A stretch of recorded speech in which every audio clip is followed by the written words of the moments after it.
क्या इस कलयुग में भगवान जी अवतार लेंगे? ऐसा तो शास्त्रों में लिखा है।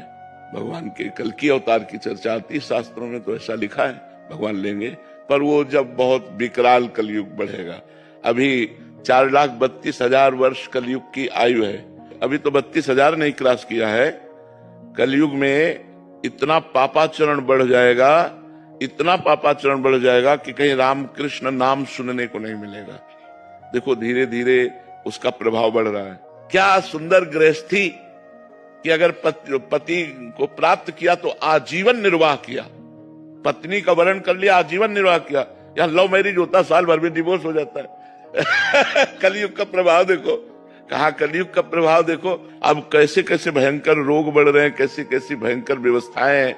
अब एक आदमी को परेशानी, अस्पताल जाए तो दवा मिलना तो बाद की बात है, पहले 10-5 हजार रुपया खर्चा करो इस बात के लिए कि तुम्हें है क्या। अब वो सब रिपोर्टें देखकर निर्णय करेंगे कि आपको है क्या।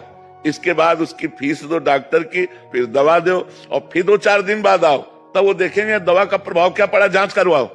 वो जांच में अगर किसान आदमी है ना, इतना कहां पैसा है किसान आदमी के पास, तो आगे चल करके बड़ा रोगों का तांडव, भोगों का तांडव बढ़ेगा। मतलब कलिकाल का प्रचंड स्वरूप जब आएगा तब तो हाय हाय मची जाएगी। अभी तो बच्चा है, 4,32,000 में अभी तो 5,000 वर्ष बीत रहे, और अगर 32,000 क्रॉस करेगा तब कैसा होगा, जब 2 लाख क्रॉस करेगा।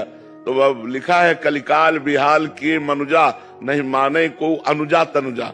बेटी बहन का भेद खत्म हो जाएगा, पशुवत भोग आचरण शुरू हो जाएंगे, तांडव राक्षसी स्वभाव का। जब ऐसा महाभयंकर पापाचरण होगा तब उस समय भगवान का अवतार हुआ, कल की अवतार। फिर वो दुष्टों का विनाश करके तब फिर सतयुग आ जाएगा। वो आखिरी में 4,32,000 पूरे होते होते आखिरी में भगवान का अवतार होगा। जब भगवान का अवतार होगा उसी समय से सतयुग लग जाएगा, कलयुग की पूर्णता हो जाएगी। पर कलयुग का एक बड़ा गुण है, जो 10,000 वर्ष तपस्या से फल प्राप्त होता था वो कुछ दिनों के नाम कीर्तन नाम जप से प्राप्त हो जाएगा। नहीं तो पहले पता चला कि 10,000 वर्ष दाहिने पैर के अंगूठे केवल खड़े होकर दोनों हाथ उठा के मंत्र जप कर रहे हैं, कितनी कठिन तपस्या। तो कलयुग में ये 10 सेकंड नहीं खड़े हो सकते अंगूठे केवल, 10,000 वर्ष तो बाद जाने दो। तो इसीलिए इसमें छूट दे दी गई कि आप नाम जप कर, कलयुग केवल नाम आधारा, सुमिर सुमिर नर उतर ही पारा। भगवान का नाम जप करके आप संसार समुद्र से पार हो सकते हैं। ये कलयुग की विशेष महिमा है।